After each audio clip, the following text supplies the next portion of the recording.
We're about 100 days to go now to the midterms. The battlefield is really heating up. Let's take our weekly in-depth look. The polls are shifting. The map is changing. The fight for Congress is on. This is the battlefield. An August recess. So I'm actually looking at how issues are going to play in districts as they are out for the next 6 weeks. The first one is the Iran war. Republican operatives like me have been warning that Iowa, Alaska, Ohio, North Carolina are collapsing, and House districts that Trump won comfortably are starting to put Republican members in trouble. There's no coherent message from the White House. And so right now, they're just wandering around trying to defend an unpopular war. You see it in the polling right now. So the internal messaging guidance that House Republicans are pushing to their members is, we don't have anything for you to run on, really. I mean, literally, this is kind of what they're saying. So the strategy for the month of August is to road test the message, Democrats are crazy. That's what the internal memo said this week. Just call them crazy, say they're too crazy, they're too extreme to put them in power. This is a hate election. That's what this is. Who do you hate more, socialist or Donald Trump? There's a Fox News poll that voters trust Democrats on the economy and inflation. Hell, voters even trust Democrats on immigration right now. And so we're losing a messaging war. And so what voters want to talk about and what Trump is forcing us to talk about are two different things.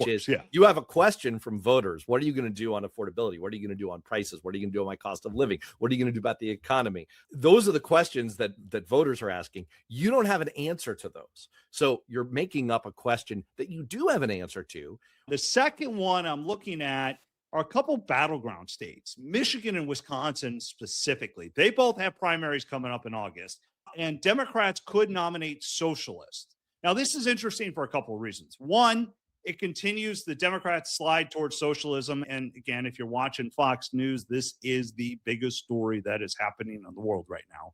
But it could make some of these races a little bit more competitive. The Senate race in Michigan could be more competitive if Democrats nominate a socialist, and it could be potentially a pickup for Republicans in a year that looks like we're going to get destroyed along the way. The situation in the Wisconsin governor's race really heated up in the primary on the Democratic side in the past week. The leading candidate, turned out her campaign manager was badly overcounting donations to the tune of more than $1 million.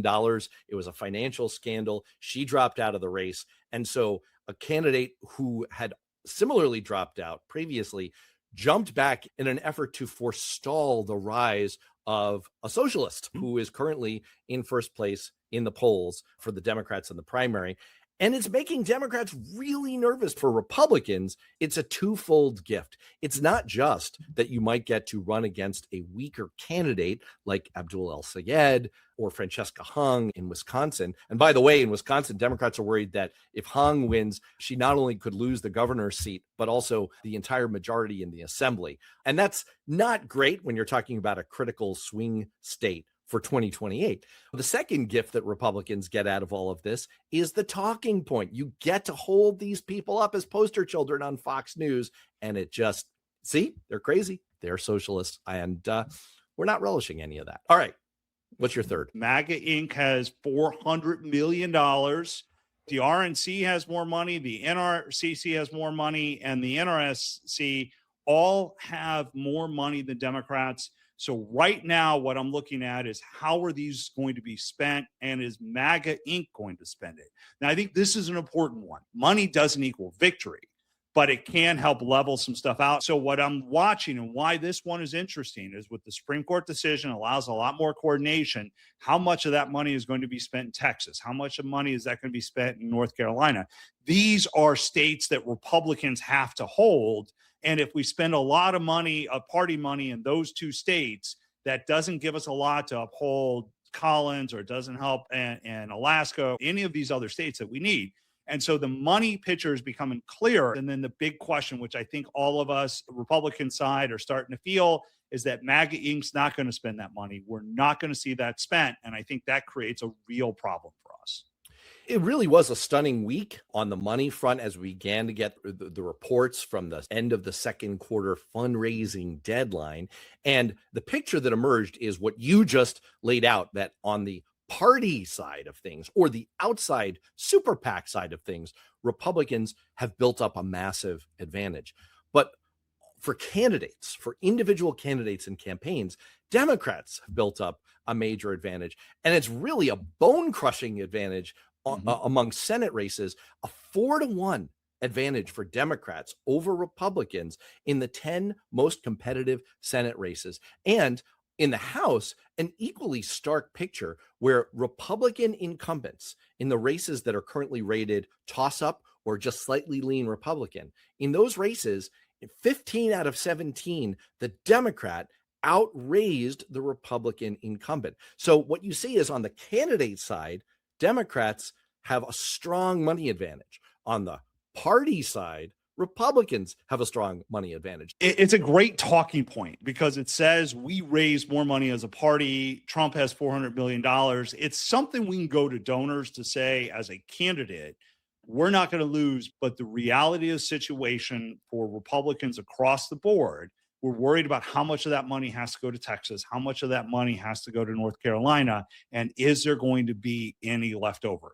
So yes, we have a huge advantage, but we're not confident that it's going to be spent in the ways that we think it's going to be or where we need it in some of these key races. I'm curious, because you've looked through all this stuff. How does this stack up on the dashboard now? This was a very confusing week that reminded me a little bit of the old saw about a guy whose head is in the icebox, his feet are in the oven, but on average, he feels fine. That was the kind of disparity we saw in the big structural indicators that we tend to look at week after week. If you look at Donald Trump's net approval rating, that kind of continued the theme of sliding that we've seen for months and months now. He had a little bit of a recovery there. A lot of that was statistical noise for just a little while, but he's sinking back down. His net approval among independents continues to be absolutely horrible and rock bottom. On the other hand, bright spots for Republicans, there was a little recovery in consumer sentiment. If consumers are feeling a little bit better about their financial situation, that could be a bit of a boon to Republican candidates. And we saw some slippage on the generic ballot, that measure of whether voters in general would prefer to be represented by Republicans or Democrats. And Democrats have occupied a pretty strong position this entire cycle, but we saw some slippage over the past week. Still, I thought that the bigger indicator from the week was the fact that Charlie Cook, the noted race analyst, flipped 6 seats toward the Democrats. And you saw in prediction markets a little bit of movement in the Democrats' direction as well. How are Democrats feeling about it right now, do you think? I think Democrats have looked at the issue landscape, and we keep getting polling indications. I'm telling you, it's happening in all of the campaign's internal polls, and we're seeing it in all the public polls. On issue after issue, we're seeing advantages for Democrats. But the sneakiest number that came out this week, and the reason I think Democrats should feel extra good, was from Elliot Morris, who showed that likely voters, the voters who are most apt to show up to the polls in November, among likely voters, Democrats have now taken the lead. Now, that is a contrast from the last several election cycles where Democrats did better among the whole pool of registered voters. But when you looked at likely voters, Republicans were doing better. There's been significant movement in Democrats' direction. And why is that significant? Because where you only see Democrats with a 5 to 6 point advantage and a little bit of slippage recently, what is going to happen is that pollsters, as they get closer and closer to election day, stop polling registered voters and they shift over to whoever they think the most likely voters are going to be.